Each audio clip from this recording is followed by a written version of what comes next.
Salut à tous, c'est Pierre, j'espère que vous allez bien. Pour rappel, certaines de mes vidéos sont disponibles pour les abonnés uniquement les abonnés, sur la page d'accueil. Pour la voir, il suffit simplement d'être abonné. Aujourd'hui, on démarre une semaine qui va tourner autour des entraînements et qui sera complémentaire avec le prochain épisode de la série Entraîner en club amateur. À partir de la semaine prochaine aussi, il y aura moins de vidéos sur la chaîne parce que je suis en période de déménagement, mais rassurez-vous, j'ai du contenu d'avance, donc il y aura des vidéos. Pour démarrer, nous allons parler du taureau. Alors le taureau, tout le monde connaît parce que ça fait partie de ces jeux auxquels on a tous joué avec ses copains quand on a un ballon, comme le mur, le petit pont massacreur, le goal à goal et j'en passe. Et quand on se souvient de ces moments, c'est souvent avec le sourire, en pensant au taureau, parce que ça faisait partie de ces moments où on faisait les andouilles, on essayait de mettre des petits ponts et de ridiculiser par tous les moyens possibles le ou les joueurs au milieu. Depuis 20 ans, le taureau a pris une place énorme dans les clubs professionnels. Et compte tenu de ce que je viens de vous dire et de vous décrire du taureau, on pourrait se demander pourquoi on ferait un tel exercice en club, qui d'ailleurs est devenu, comme je vous l'ai dit, un exercice de base. La raison, elle est toute simple. C'est parce que ce qui est fait en club et les jeux que vous avez connus n'ont rien à voir. Les deux jeux n'ont ni le même but, ni les mêmes règles, et par conséquent, ils ont des vertus différentes. Pour faire simple, le jeu que vous connaissez se joue généralement avec plusieurs joueurs en rond, un joueur au milieu, et le but pour le joueur au milieu, c'est selon les règles de récupérer ou juste de toucher le ballon. À ce moment-là, le dernier joueur à avoir touché le ballon, qui était sur les côtés, prend la place du joueur au milieu, et celui qui est au milieu va sur le côté, et ça continue, ainsi de suite. Selon les règles, les joueurs sont plus ou moins libres de faire le nombre de touches de balle qu'ils ont envie. Mais généralement, moi, j'ai connu 3 touches de balle. Autre chose, généralement, et c'est ce que j'ai connu, vu et constaté, tout le monde cherche à feinter le joueur au milieu ou lui mettre un petit pont. Après, tout le monde rigole, et qu'on soit clair, et je le dis avec le recul qui caractérise mon âge, ce jeu n'a aucun intérêt. Ni pour le joueur au milieu, ni pour les joueurs autour. Il est malsain parce que le but c'est d'humilier. Et j'ai même vu des cas de harcèlement avec des joueurs autour qui trouvaient tous les prétextes pour que le joueur au milieu reste, même s'il avait touché la balle. Ils inventaient des règles du genre ouais, il faut avoir mis le pied sur le ballon, sinon ça compte pas. Le joueur du milieu se laissait faire et les gars faisaient tout pour le rabaisser. Bref, dans notre cas, c'est-à-dire en club, le taureau qui nous intéresse se joue de la façon suivante. 4 puces disposées en carré. Ensuite, vous mettez 2 joueurs par côté à l'intérieur. Bien sûr, vous adaptez en fonction du nombre de joueurs que vous avez. Parfois, il y a un seul joueur sur un côté, parfois 3. Vous mettez 2 joueurs au milieu, et le jeu démarre par le ballon en possession d'un des joueurs qui est sur le côté. La première passe est ce qu'on appelle gratuite. C'est-à-dire que les joueurs au centre n'ont pas le droit d'intercepter cette première passe. À partir de la suivante, ils peuvent intervenir. L'objectif pour les joueurs au centre, c'est de toucher le ballon. J'ai bien dit toucher, pas intercepter. Si le niveau est très bas, vous pouvez encourager les joueurs en ne comptant pas le fait qu'ils touchent, mais bien qu'ils interceptent ou contrôlent la balle en sortie.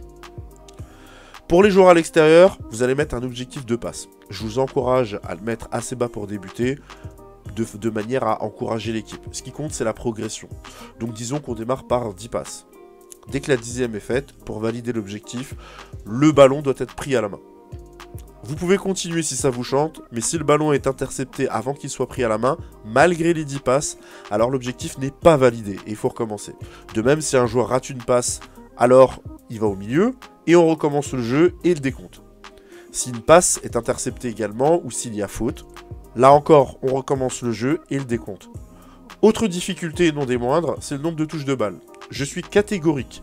Au-dessus d'une touche de balle, le jeu perd progressivement son intérêt et ses vertus. Ce qui m'amène à dire que si un joueur fait 2 touches de balle, alors il va au milieu, et on recommence. Concernant les joueurs au milieu, le joueur qui intercepte le ballon sort. Ensuite, le joueur qui sort est par ordre d'arrivée. Donc, si ça fait 2 tours que je suis au milieu, dès la prochaine interception, je sors du milieu, même si c'est pas moi qui ai intercepté le ballon. Quel est l'intérêt de ce jeu ?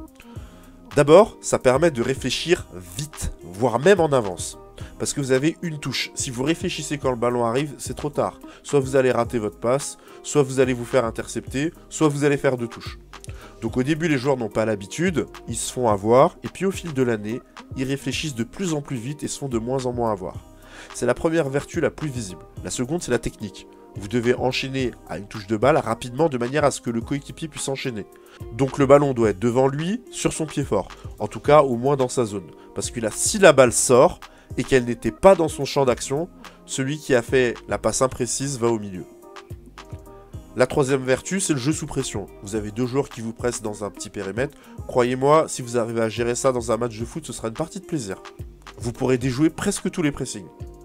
La quatrième, c'est la cohésion d'équipe. Les joueurs sur les côtés essaient ensemble d'atteindre l'objectif et se motivent dans ce sens. Quand on arrive près du chiffre objectif, on sent monter l'excitation des joueurs. Et dès qu'ils ont attrapé le ballon, tout le monde est content et applaudit. La cinquième vertu, c'est la détermination. Le fait d'être au milieu pendant 2 tours obligatoires vous donne l'obligation de jouer à fond. Et les joueurs qui ne donnent pas tout pour récupérer ou gêner la circulation ne le feront pas plus en match. Celui qui se croit trop grand pour de petits travaux est déjà trop petit pour de grands travaux. En tant que coach, veillez à ce que les joueurs jouent le jeu. Veillez aussi à ce que chaque joueur soit impliqué dans l'objectif collectif du nombre de passes. Le joueur qui tente un petit pont, alors qu'il y a une solution libre juste à côté de lui, sanctionnez-le. Il ne joue pas pour le collectif quand il fait ça. Si un petit pont est mis, faites tout pour en amoindrir la portée. Le but étant que les joueurs oublient ça très rapidement pour se concentrer sur l'essentiel, l'objectif de passe. Si vous laissez faire ça, ils chercheront à chaque fois le petit pont, et là, tous les bienfaits du taureau s'effondrent.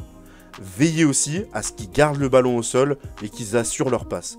Corrigez aussi les défauts récurrents. Vous vous rappelez dans ma vidéo sur le joueur du dimanche, les joueurs essaient toujours de se casser la tête alors qu'il y a beaucoup plus simple. Exemple, très souvent, les joueurs à droite et à gauche du joueur qui reçoit le ballon sont seuls. Et c'est à eux qui devraient faire la passe en priorité. Mais eux, ils essaient de faire une passe risquée entre les 2 joueurs qui bien souvent ne passent pas, parce qu'ils forcent. L'idée de la passe entre les 2 joueurs, sur le papier, elle est bien, elle est même importante. Mais elle doit être appliquée au bon moment et pas forcée. Et le fait de jouer à côté de nous, ça permet d'attirer les joueurs jusqu'à ce que finalement, le bon moment de la passe au milieu arrive. Rappelez également aux joueurs que le ballon va toujours plus vite que l'homme. Si vous jouez bien, les joueurs du milieu ne peuvent pas toucher le ballon pendant 20 à 30 passes. Et ça me fait penser que vous devez désigner un joueur qui doit compter à voix haute le nombre de passes. N'hésitez pas à faire tourner pour entendre tout le monde. Voilà, il y a des variantes avec plus ou moins de joueurs sur les côtés ou au centre et des exercices complémentaires comme le double taureau, exercice que j'utilise lors des échauffements de match. Dans le double taureau, il y a 2 équipes de 4 joueurs et 3 jokers. Les jokers sont toujours avec l'équipe qui a la possession du ballon, donc ils ne défendent pas. Comme pour le taureau, vous mettez un objectif de passe, en revanche, il se joue à 2 touches de balle, sur un espace un petit peu plus large. La première équipe sur les côtés démarre avec une passe gratuite, et dès la suivante, les 4 joueurs du milieu essaient d'intercepter le ballon. Une fois qu'ils ont récupéré le ballon, ils viennent sur les côtés, et les joueurs qui étaient sur les côtés prennent leur place dans l'axe. Donc ils deviennent défenseurs, et à leur tour, ils doivent récupérer le ballon. Les joueurs, quand ils ont récupéré la balle, doivent faire attention à la transition, au moment de s'écarter, parce que comme les joueurs vont vite devenir, qui étaient des attaquants, vont devenir en position défensive, ils vont essayer de récupérer la balle le plus tôt possible. Donc cet exercice a les mêmes vertus que le taureau, mais en plus, il permet d'améliorer la technique, en particulier pour les jokers, et de travailler les transitions avec ballon et sans ballon. Lui aussi est un exercice de base dans mon programme d'entraînement. Voilà pour cet exercice très important. Je pense que depuis 15 ans, il se démocratise de plus en plus dans le football amateur. Dommage, après que certains coachs n'aient pas compris son utilité et s'en servent en mode foot loisir, qui, comme je vous l'ai décrit plus haut, n'est intéressant pour personne. Merci d'avoir regardé cette vidéo. Les abonnés, on met un petit like. Si vous n'êtes pas abonné, abonnez-vous.